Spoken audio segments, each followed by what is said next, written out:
Hola amigos, y de tú ya lo sabías. Hoy tenemos un capítulo bastante interesante, bastante controversial. Vamos a percibir los mensajes del más allá, que es un misterio que ha acompañado al ser humano a lo largo de la historia. Sí, vamos a hablar exactamente de las insólitas facultades que tienen los medios. Así que póngase cómodo y empecemos. Cuentan quienes le vieron una fría tarde de diciembre del año de 1868 que el escocés Daniel Douglas Home, de 35 años, considerado más tarde el mayor médium de todos los tiempos, entró en estado de trance y comenzó a elevarse por los aires. Salió por la ventana de la sala y regresó a la casa por la ventana del salón contiguo.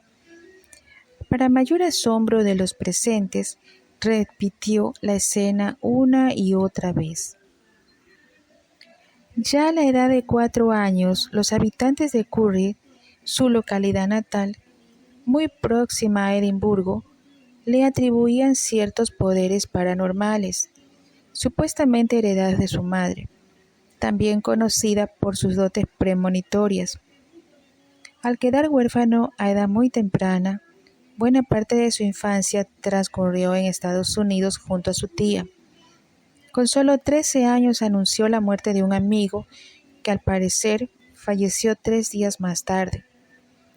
Los fenómenos extraños que ocurrían a su alrededor se fueron sucediendo, por lo que su tía, mujer muy supersticiosa, decidió echarlo de casa, acusándolo de estar poseído por el diablo. Pronto el mito del medium Douglas Home empezó a ser conocido y admirado, tanto en Estados Unidos como en Europa, un hecho al que sin duda contribuyó su carácter atento, encantador y elegante.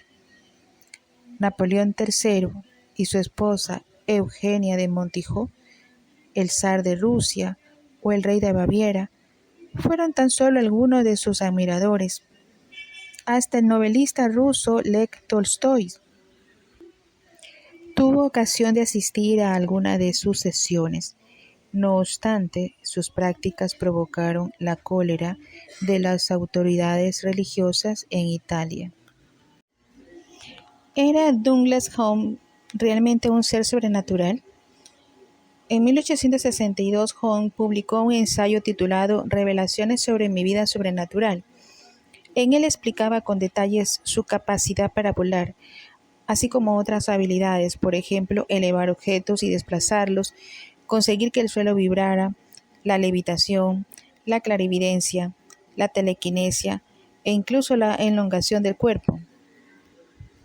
Hizo creer a su público que podía cambiar las dimensiones y la forma de su cuerpo a voluntad, aumentar su estatura en 30 centímetros, ensanchar su pecho, estirar los músculos del torso, contraerse, desfigurar su rostro, etc.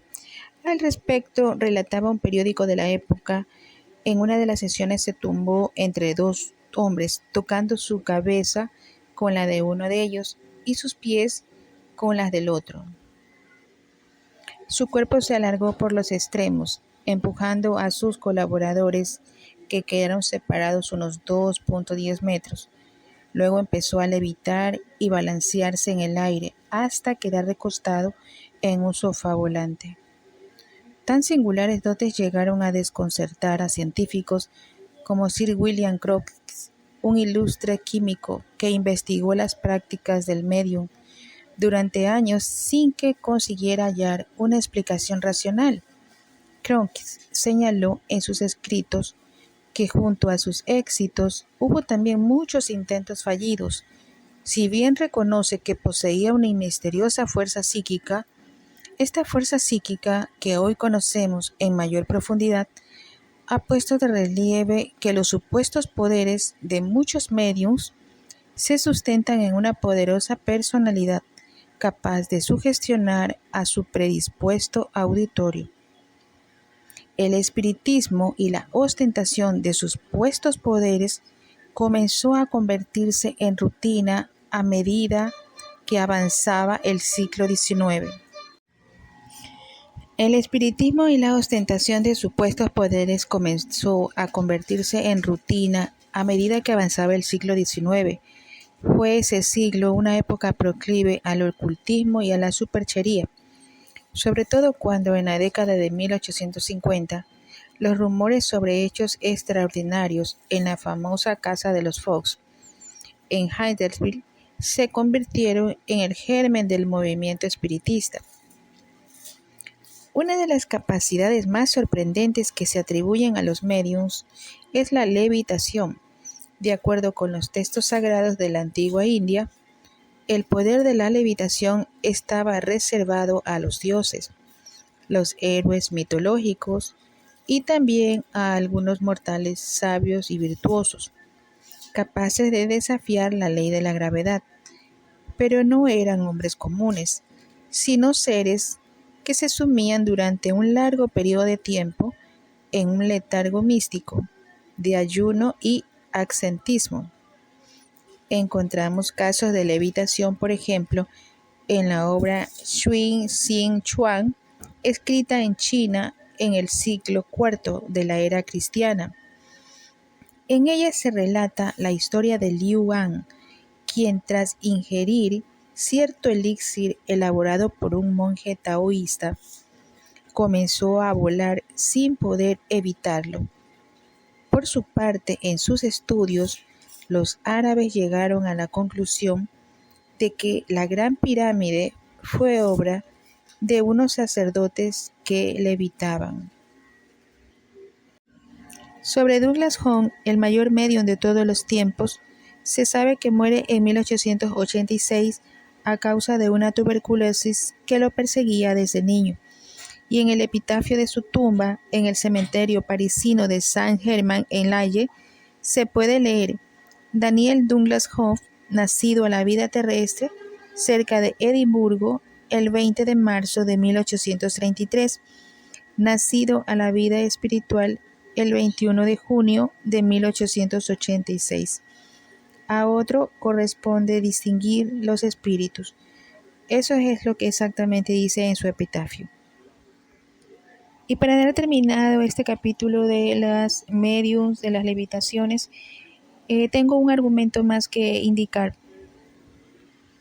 A principios del siglo XX, el profesor francés Olivier Leroy de la Universidad de París recogía en su estudio la levitación más de 200 casos de santos que, según las fuentes de la tradición, se elevaban en el espacio sin intervención de agentes físicos conocidos.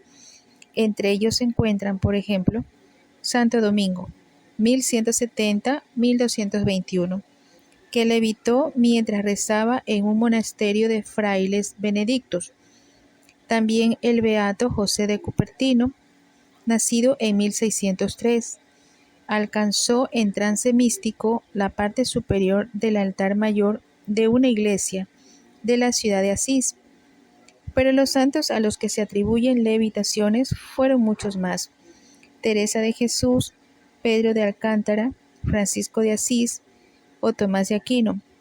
Sus casos pertenecen a esa zona franca de la mente situada entre la realidad y la fe. Bueno, amigo, amiga, espero les haya gustado este nuevo capítulo. Nos vemos en una próxima edición. No olviden suscribirse, sonar la campanita para que YouTube les anuncie cuando suba un nuevo video.